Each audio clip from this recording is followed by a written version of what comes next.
This is Arnie Lang for the Sweet Science. I'm here at the MGM Grand in Las Vegas with one of the world's foremost boxing trainers, Abel Sanchez. Abel from the summit up in Big Bear Mountain. Abel, we've done this before. It's always a pleasure. And, of course, you're here with the most prominent member of your stable, Gennady Golovkin.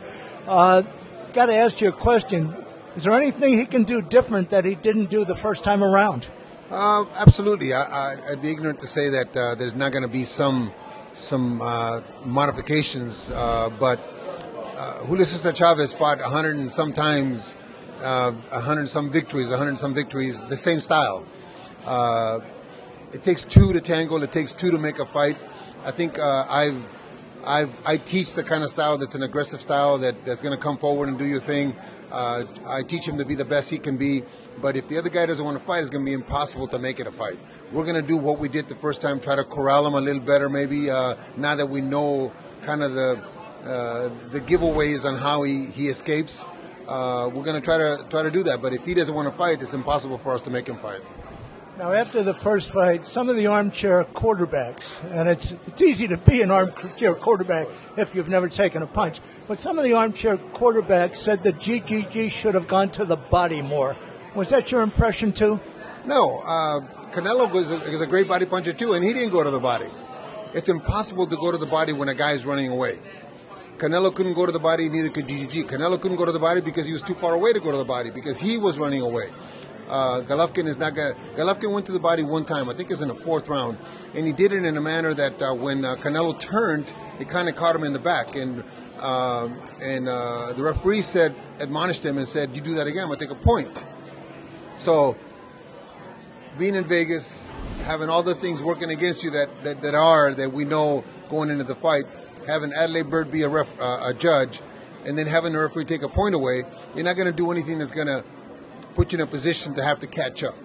So I answered the question by saying it's impossible to hit somebody when they're running away. Okay. Talked about Adelaide Bird. I was in the arena. You remember your reaction when you heard the scores being read? Well, to tell you the truth, 5 minutes before the scores were read, Eric Gomez come over to me and told me it was a draw. I don't understand how he knew, but it's on tape. He's telling me it's a draw, and I'm upset. I cursed a little bit, obviously not knowing who had it a draw and what the scores were, but when he said a draw, I didn't feel like it was a draw. But, yeah, he knew the scores before anybody else did, which is kind of odd. And obviously, most people, myself included, were kind of outraged by the score, and Team GGG had to be especially outraged. Oh, absolutely. We were extremely upset about it, but what can you do? In the history of boxing, there's never been a decision that's been reversed because the judges had it wrong in other people's mind. If she added her score right and that's how she scored it, it can never be changed. But it was kind of odd that Gennady got 2 rounds. What other part was odd is with the referee, the judge that had it 114, gave Canelo the 7th round, which in everybody's mind is Gennady's strongest round, which made no sense. Huh? Now, Canelo said something to the effect that now it's personal, talking about the rematch. And one does get the sense that this time around there's a little more animosity on both parts. Is that a fair assessment? I would say that's what it is, but he talked big like he's talking now before the first fight also, and decided to make it a track meet. If it is personal and he comes with the intentions of knocking Gennady out, then I think we're going to be treated to that classic fight that we expected the first time.